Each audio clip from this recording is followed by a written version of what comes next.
Hello বন্ধুরা, অর্পিতাস কিচেনে তোমাদের সকলকে স্বাগত। তো তালের সিজন তো চলেই আসলো, আর সামনেই যেহেতু জন্মাষ্টমী, সেই জন্য প্রত্যেকের বাড়িতে তালের কোনো না কোনো রেসিপি হয়েই থাকে। তো সেরকম আমিও আজকে বানিয়ে নিয়েছি একটা তালের অন্যরকম রেসিপি, তালের পাটিসাপটা। এই পাটিসাপটাটা যেমন নরম তুলতুলে হয়, একদম মুখে দিলে মিলিয়ে যায়। তো চলো দেখে নাও তোমরা যে কীভাবে আমি এই নরম তুলতুলে পাটিসাপটাটা তৈরি করেছি। আর তোমরা চাইলে এটা গোপুর জন্মাষ্টমী উপলক্ষে গোপুকে ভোগ চড়াতেও পারো, একটা অন্য স্বাদের প্রসাদও হয়ে যাবে। তো চলো দেখো আমি কি করে বানাই। প্রথমে তালটাকে ভালোভাবে ধুয়ে নিয়ে আমরা খোসা ছাড়িয়ে নিয়েছি। তালের যে খোসাগুলো আছে সেগুলোকে আস্তে আস্তে করে ছাড়িয়ে নিতে হবে। এরপর তালের আঁটিটাকে আমি 3 ভাগ করে নেব।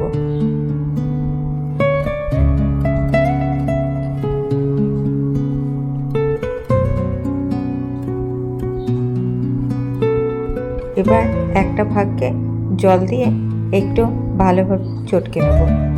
এবার একটা ঝুড়ির সাহায্যে ভালোভাবে তালে যে মাড়িগুলো হয় সেগুলোকে বের করে নেব। দেখো 2 হাত দিয়ে ঘষে ঘষে খুব ভালোভাবে মাড়িগুলো বের করে নিয়েছি। দেখো আমাদের কতটা মাড়ি হয়ে গেছে। এবার একটা কড়াইয়ের মধ্যে নিয়ে নিয়েছি হাফ নারকেল কোড়া, তার মধ্যে দিয়ে দিয়েছি 100 গ্রামের মতন খোয়া ক্ষীর, আর দিয়ে দিয়েছি মিষ্টির জন্য চিনি। এবার সবগুলোকে খুব ভালোভাবে নাড়িয়ে চাড়িয়ে নেব। গ্যাসের আঁচটা এখানে কিন্তু মিডিয়াম টু লো থাকবে, না তো এগুলো কিন্তু কড়াইয়ের নিচে ধরে যাওয়ার চান্স থাকবে। খুব হালকা আঁচে এগুলোকে খুব ভালোভাবে একটা মণ্ড তৈরি করে নেব। এই নারকেল আর ক্ষীরের যে মণ্ডটা, সেটা খেতে কিন্তু অসাধারণ লাগে। আমাদের পাটিসাপটার জন্য পুর একদম রেডি।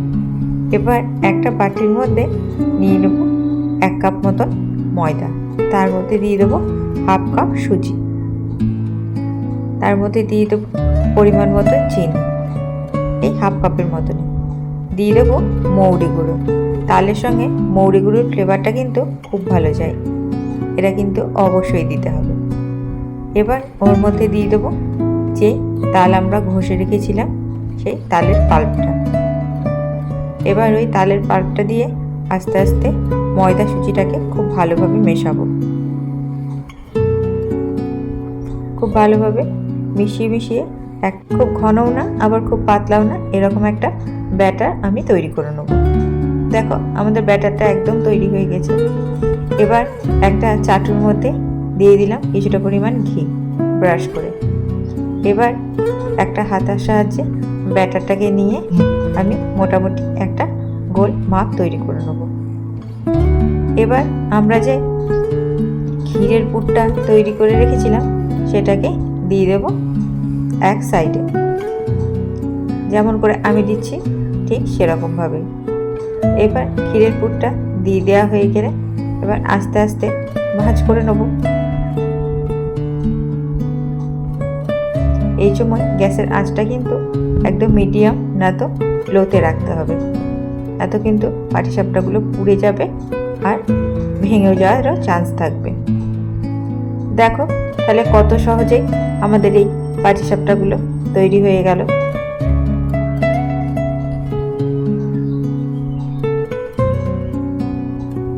দেখেছো তো? এবার উল্টে পাল্টে একটুখানি ভেজে নিয়ে তৈরি করে নিলাম আমাদের পাটিসাপটা।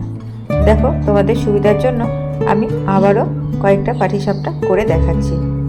আবার সেমভাবে 1 হাতা ব্যাটার নিয়ে ভালো করে গোল করে দিয়ে মধ্যেখানে ক্ষীরের পুরটাকে দিয়ে বেশ পাল্টে পাল্টে পাটিসাপটাগুলো তৈরি করে নিতে হবে। দেখলে তো তাহলে কত সহজেই আর কত ঝটপট এই পাটিসাপটাগুলো তৈরি হয়ে যাবে। তালের বড়া বা তালের লুচি তো সবাই খায়, একবার এই ভিন্ন স্বাদের পাটিসাপটা তোমরা ঘরে বানিয়ে খেও। আমি এটুকু গ্যারান্টি দিয়ে বলতে পারি, এরপর থেকে প্রতি বছর ঘরে তাল আসলে এই পাটিসাপটাটা তোমরা বানাবে। তাহলে আমার এই পাটিসাপটার রেসিপিটা যদি তোমাদের ভালো লেগে থাকে তাহলে প্লিজ একবার ঘরে ট্রাই করে দেখো। আর আমার রান্নাগুলো যদি তোমাদের ভালো লেগে থাকে তাহলে আমার পাশে থেকো আর আমার চ্যানেলটাকে লাইক, শেয়ার আর সাবস্ক্রাইব করে দিও। Thanks for watching. Bye bye.